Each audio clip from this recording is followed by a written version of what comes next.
Hey, this episode was brought to you by the iBioMed program at McMaster University. Follow Mac iBioMed or stick around for more info.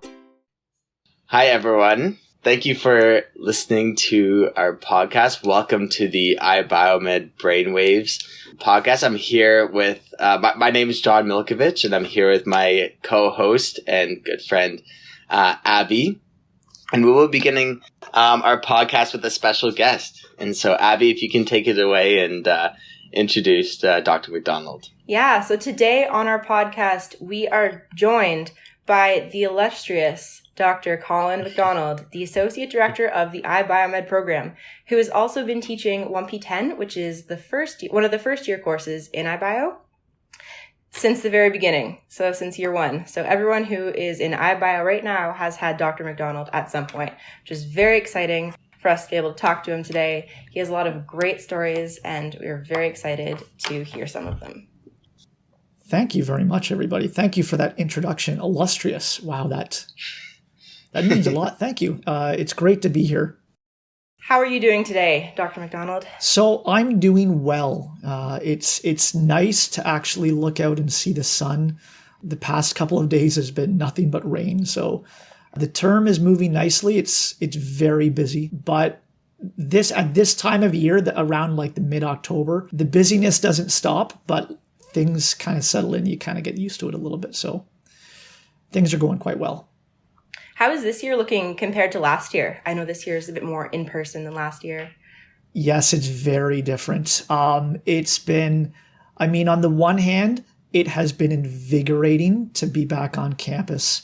I was not on campus at all last year. Everything was at home. So that part of it has been invigorating.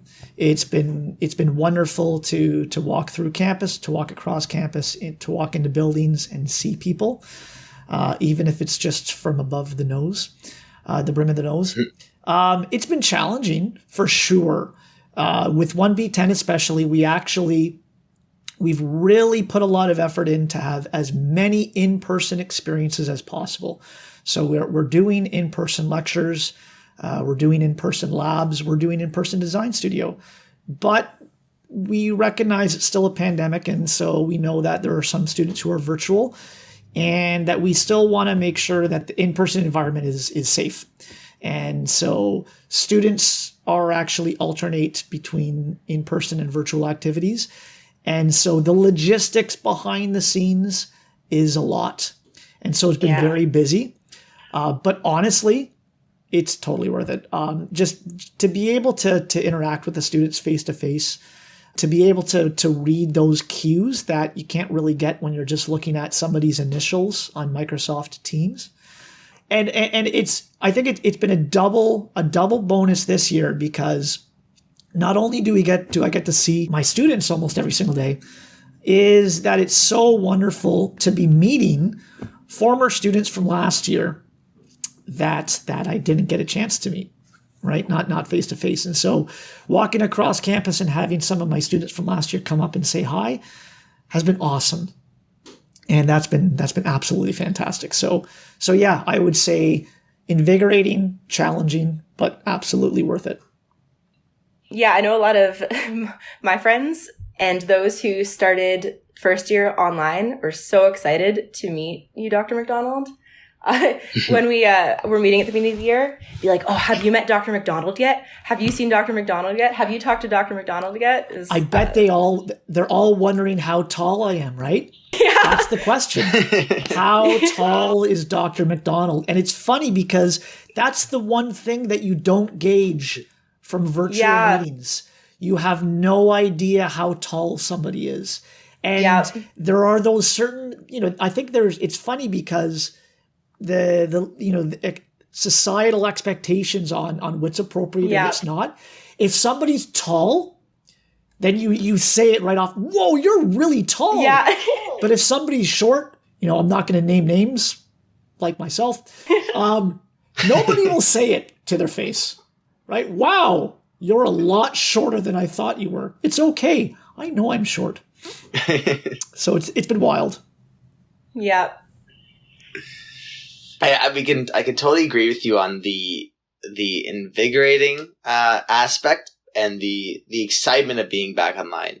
I guess from a student's perspective, it is pretty tough in terms of managing time and, I mean, just living alone. I mean, for a lot of these for a lot of these students who have been sort of like, cooped up in their homes, not really interacting, it is like a little bit easier to just sort of have everything sort of, I guess, streamlined on the computer. But when you actually have to like take into account walking on campus and like, what am I going to eat tonight? Oh, it's frozen. I guess we're eating frozen food again. You know what I mean?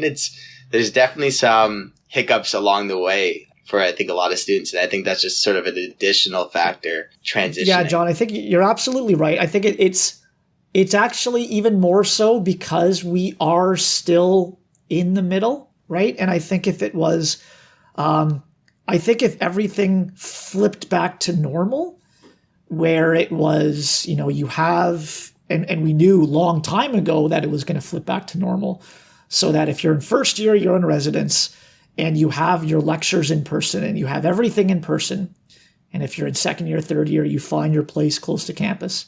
And again, everything is on campus all the time. But I think when we're still in this in the middle road, where some stuff is in person and some stuff is virtual, yes, it can get very disorienting, right? Because you don't, when you have a classroom in a building, you know to go to that building. That's locked in. But if now it is on Zoom or on Microsoft Teams, and then the place you went last time was too busy or was dirty or whatever, then you need to find somewhere new. And that's really hard.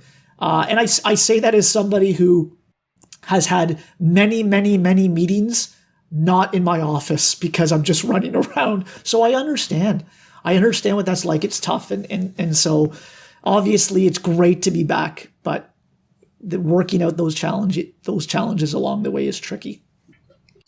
Exactly. Yeah. So, I mean, on the note of transitioning back into person, I mean, there are sort of the successes of it, but then there's also the failures. And that's sort of going to be our topic today. We want to sort of talk about the notion of failing forward. We want to sort of have an open and honest conversation of what failure truly is like, because at times it's something that we've all sort of experienced at one point or another. And it's a really difficult thing to talk about, but also I think a really important thing to talk about. And so we sort of want to open up with Dr.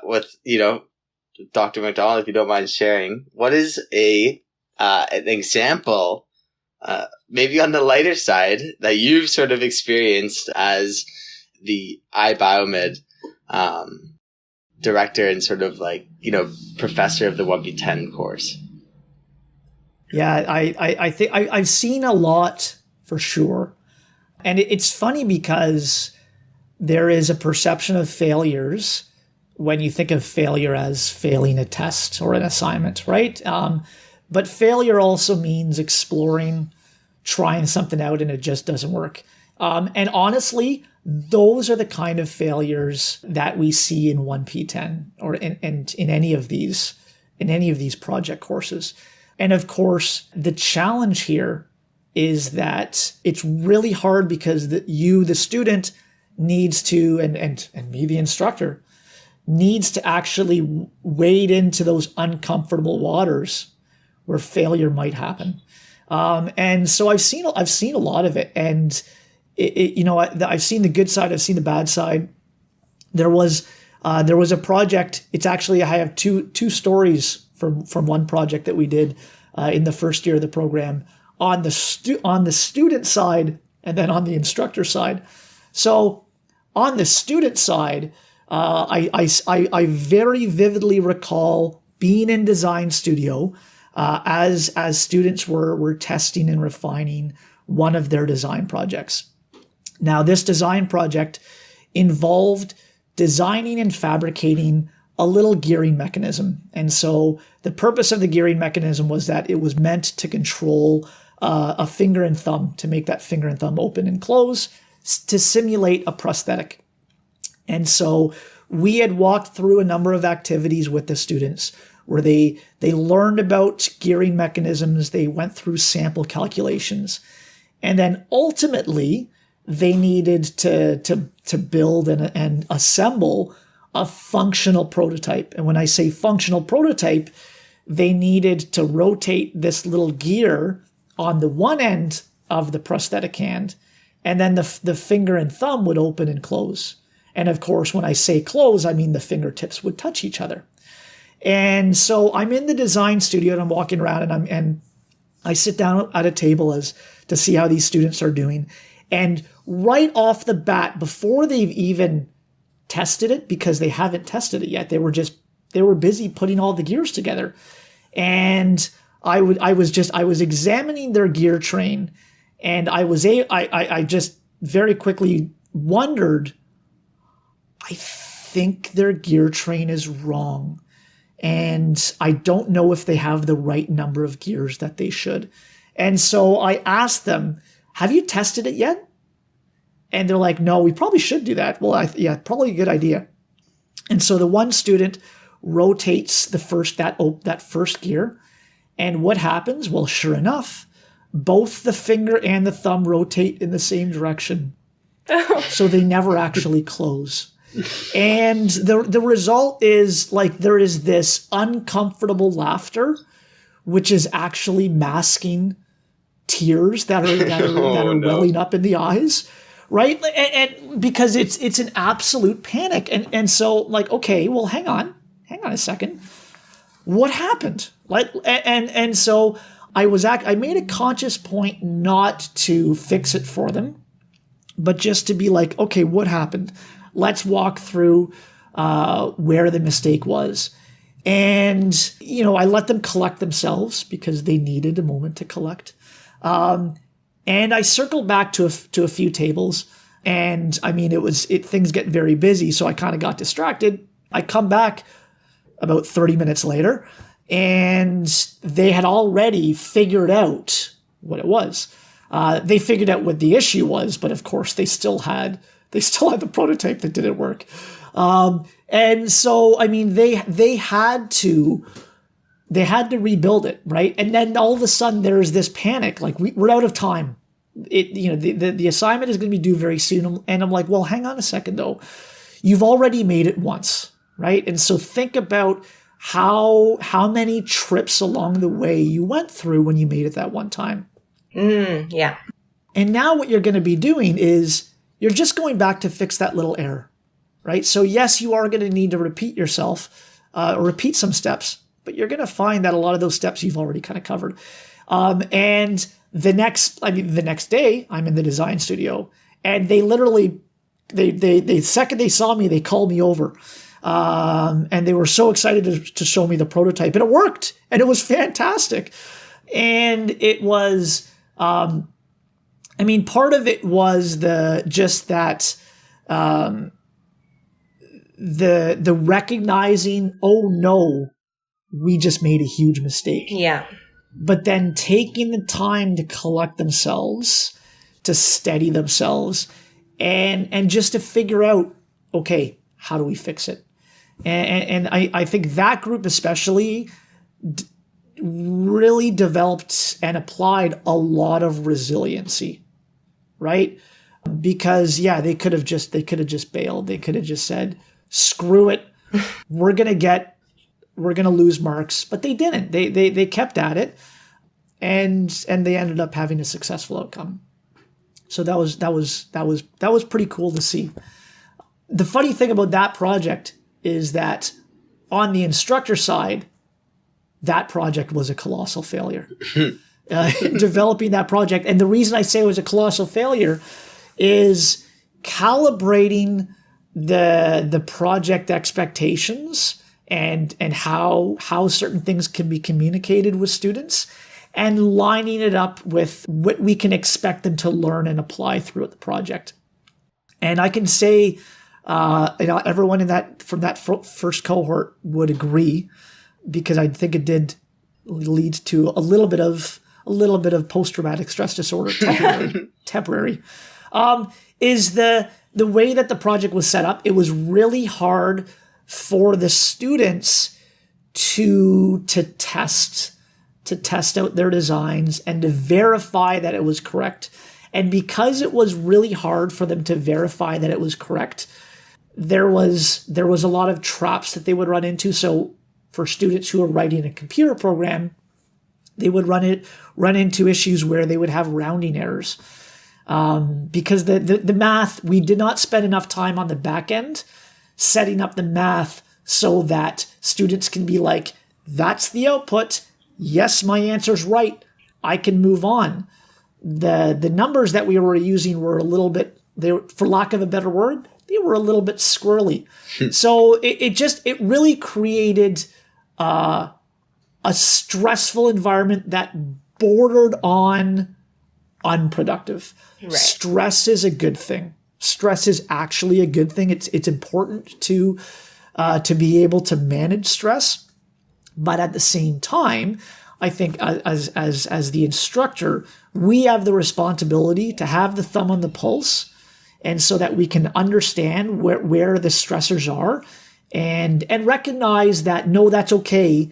You got to get through it. We're here to support you, and then sometimes to recognize and be like, you know what, we need to use this project somewhere else because at this point in time, it's just not appropriate. And we actually use that project in the course in a different way, in a way where the students are able to kind of go through it step by step, and in a way where the students can use it as a learning tool rather than applying what they've already learned, but using it as a learning tool where they can more easily test their outcomes. And I think it's been better as a result. But boy, it was a stressful time to get there. Yeah, that it must be so hard, like even from the instructor's perspective of having to come up with all this course content and ways to evaluate students' knowledge and then to make that fair and achievable for the students, but also challenging. It is. And I've had a lot of experience with courses that are assignment and exam based. And then I've had a lot of experience with project courses, which are hard to evaluate. They're really hard to evaluate. They're so much more fun. Yeah. The outcomes are better, right? In terms of what students take away from them, it's better. But Abby, it's challenging for sure. It's challenging to find that one task, that one challenge to give them. That's going to be hard enough. But to have the thumb on the pulse, so to speak, so that they can ride it out, and that they can get to, for the most part, the most of them can get to a successful outcome. And just to sort of, I guess, elaborate on one of the points as stress being a good thing, I think this is sort of a really interesting take, and I agree with this as well, with stress being sort of this motivator in a way, the thing that keeps you in line. But and I always tell people, the best students are the ones that thrive, are the ones that can manage their stress properly. And so I want to ask you, in times of these failure, right, when the sort of students realize that the fingers were moving in the same direction and they were almost sort of, I guess, laughing off what, was really masking those tears, how do students and how do professors, how does anyone at that moment, overcome that overwhelming stress that, can really almost seem like that situation is the end of the world. The sky is falling. How do students build that resiliency? So that's a great question. And I think everybody approaches it differently. I think one thing that has to happen is that you need to let it hit you, and you need to let that feeling sink in. It's almost like the waves crashing over you when you step out into the ocean, right? You need to let it hit you. And ultimately, when it passes by, you're still standing.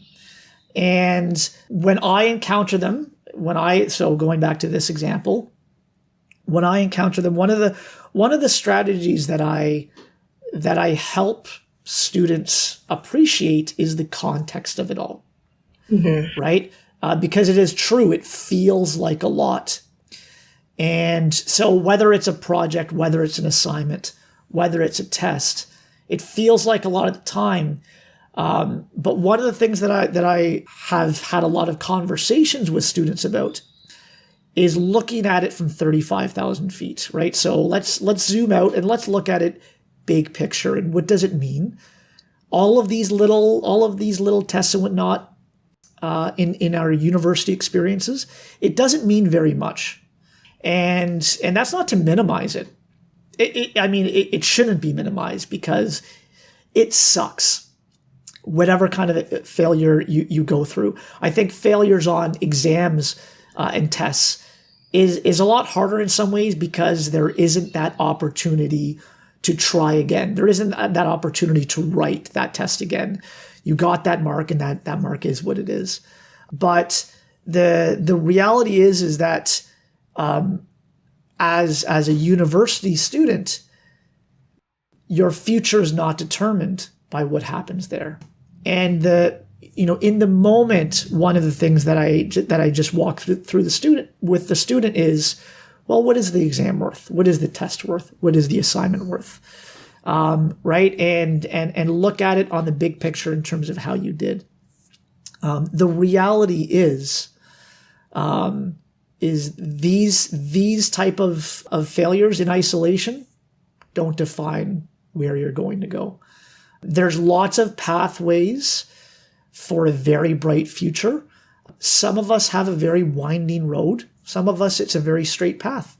But there's lots of different pathways. And a bump on the road along the way is not going to prevent you from getting where you need to go. Yeah, I think that's really good advice. I remember in my first year, the first test I ever failed in university, it was a math test. And I guess I like to go big or go home because instead of failing with a 40, failing with a 50, I got a 27 on the math test. A 27%. And it was worth, it's math, so it was worth a decent chunk of the grade. And I remember feeling like a complete failure because math was my best subject in high school. It was the one thing I could count on to always be good at. And I just remember thinking, am I meant to be in this program? I'd had so much worth and I put my value in, my performance, especially at math. And so to have that kind of result, it really shook the foundation of who I saw myself as. And it took a while to realize that my performance on a test does not define who I am, and it doesn't define my worth or my value. And that type of calculus is not my strength, and that's okay. I have other strengths, and recognizing that not being good at one thing does not mean that I'm not good at anything.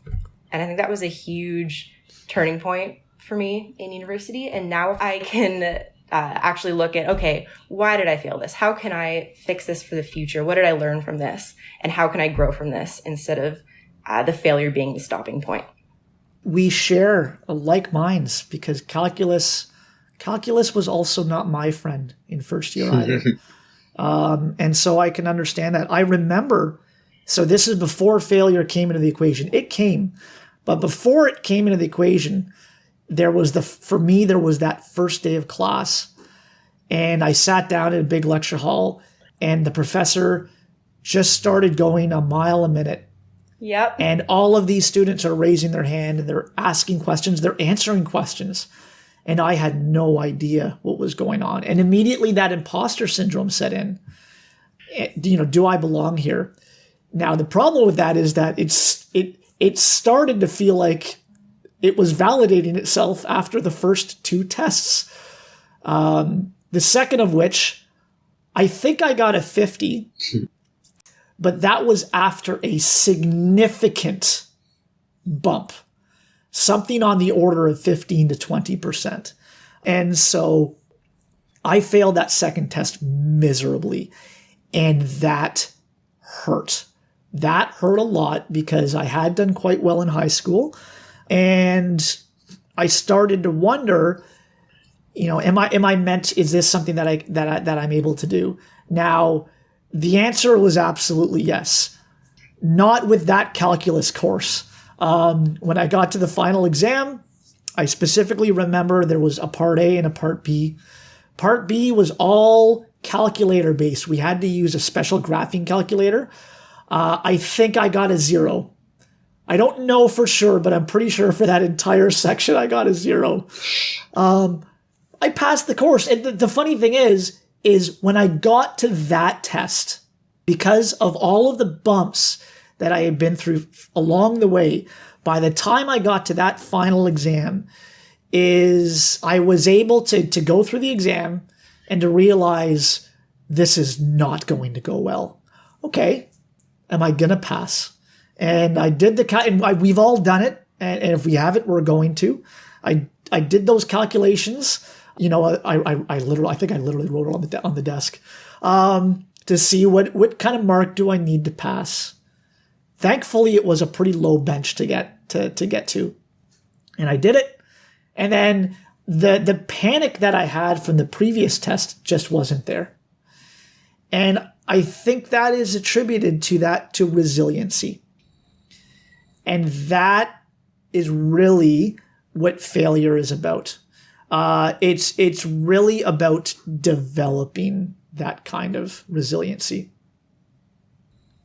Yeah, and one of the reasons we wanted you as a guest on this podcast is because you've sort of been the person, I guess, iBioMed students go to after they've sort of dealt with the first phase of failure, and that's sort of, I guess, like the panic. And I'm speaking from personal experience. I actually approached you after my 3MT presentation for the ostomy project. And during the presentation, I mean, actually, sorry, I'll start like prior to the presentation. I was feeling good. I mean, like I was approaching ETB, you know, I had my headphones in, I was jamming out to Pumped Up Kicks. I was like, you know, we're going to like kill this presentation. This is going to be solid.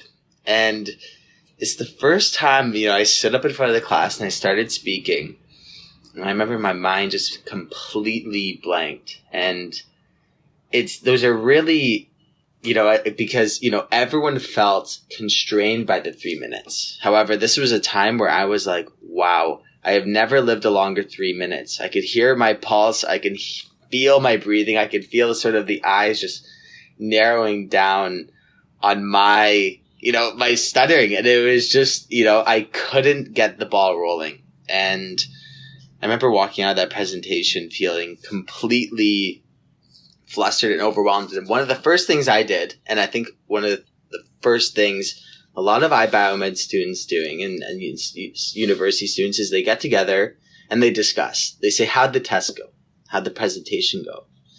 And I think those can be very sort of dangerous situations because not only now you're not comparing yourself to yourself and your own personal journey and progress, but you're comparing people's and specifically your own weaknesses to people's strengths. Yeah, for sure. And so, you know, you were very helpful. I mean, you sort of really gave me that newfound sort of perspective that I needed and what to sort of do better. And actually, whenever sort of I face, you know, failure now, I think back to our conversations and sort of some of the lessons that you taught me in sort of like overcoming that failure and being proactive so that, you know, it doesn't necessarily pan out the same way that it did before.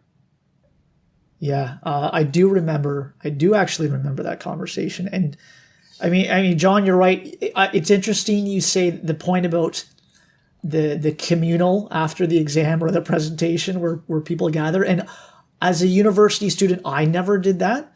Whether I felt good or not good about a test, that just wasn't something that I did. But I do think it is dangerous.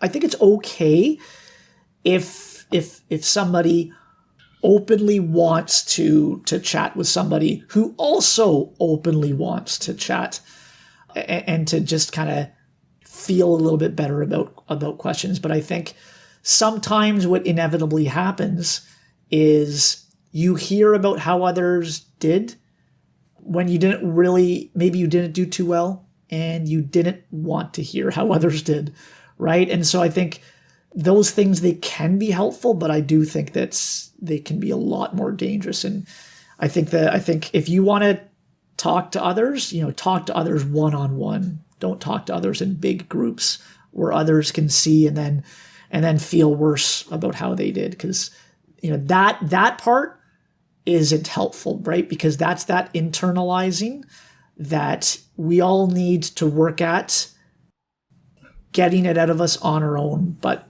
not hearing how others are doing can certainly negatively impact you.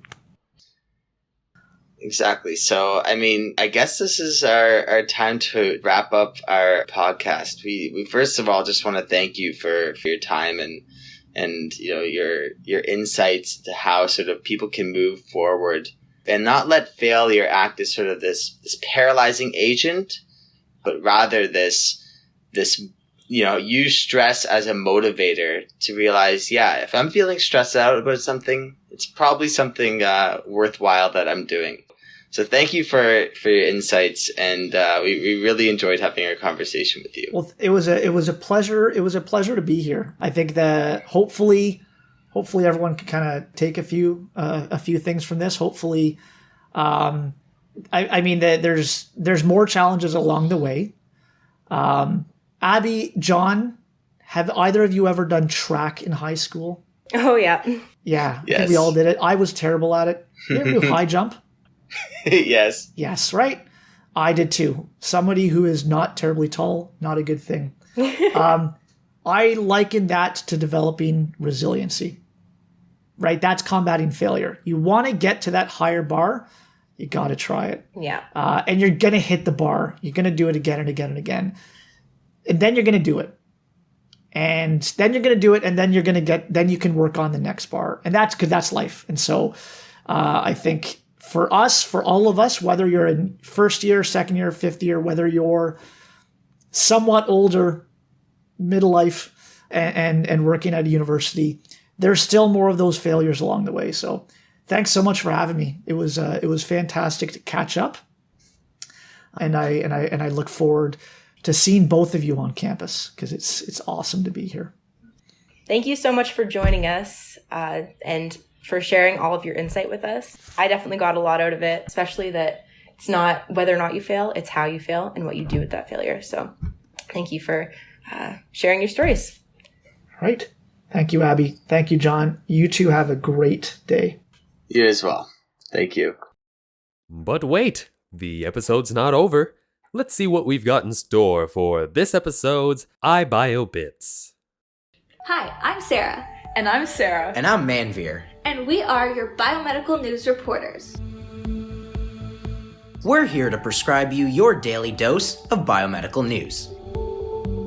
This is Biomed in 5. In this segment, we'll be sharing exciting news from the world of biomedical engineering and provide ideas for your future with an iBio degree. Let's take it to Sarah C. for our first story of the day. We've all seen them. Some of us may love them. Some of us may hate them. But we can all agree that Raspberry Pis are a fascinating piece of technology. Literally a mini, portable, affordable computer. Now, 2 researchers in India created a device using a Raspberry Pi to analyze blood samples. Oh wow, a Raspberry Pi. Takes me back to my first year days in 1P10. Exactly. So in my first year, we used these Raspberry Pis in 1P10 to access cool software like Quanzer Labs and to run simulations. But they can be used for so much more, like these blood samples. How does it work? So in a laboratory setting, then you analyze blood samples using light. So you pass light through the sample and then the intensity of light will change while it goes through the sample depending on the substances that it passes through. In this device, and they have an automated fluid dispenser, and this adds a specific amount of reagent into the blood sample. From there, light passes through, and then all that data is then collected and analyzed in the Raspberry Pi. Then they can actually alter this test depending on the type of reagent used and the wavelength of light used to test for all sorts of different diseases. Oh, who does that help? So, blood tests, as we may or may not be familiar with, are super important for monitoring all sorts of diseases, but they require laboratories to analyze them.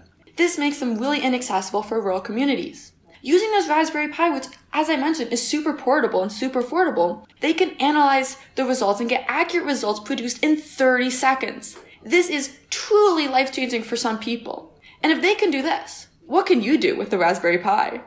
That's amazing, Sarah. Thank you so much.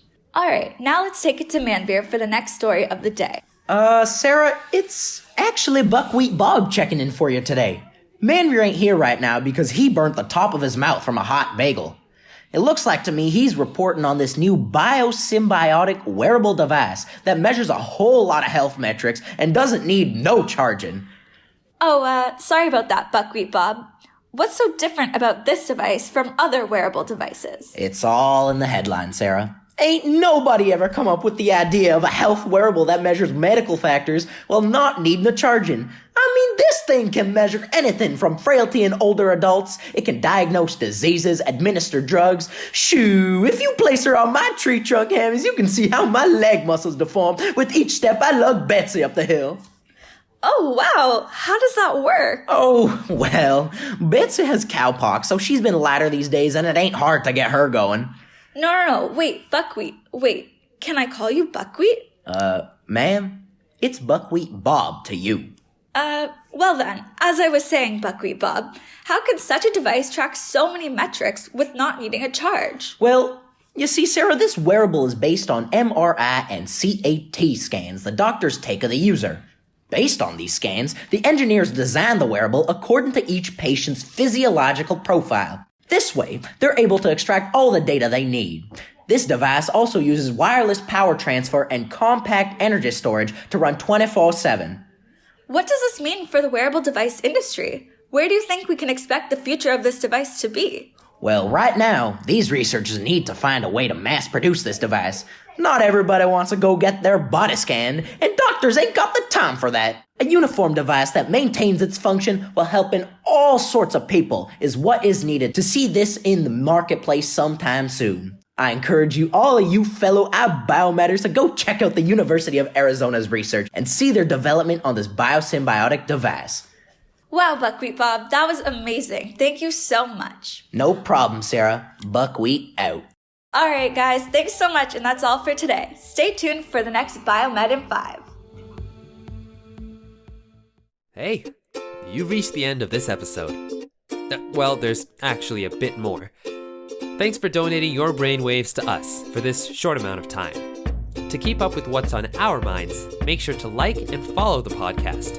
We'll be releasing new episodes on the first Thursday of each month with a different set of hosts. Got a question, comment, or suggestion on your minds? You can send a voice message at anchor.fm/McMasterIBiomed or fill out our online form at bit.ly/brainwaves-questions. Want to keep up with all things iBiomed? Follow our Facebook, Instagram, and YouTube channels at MacIBiomed. And thanks to Lope Music Production for our background music. Until next time.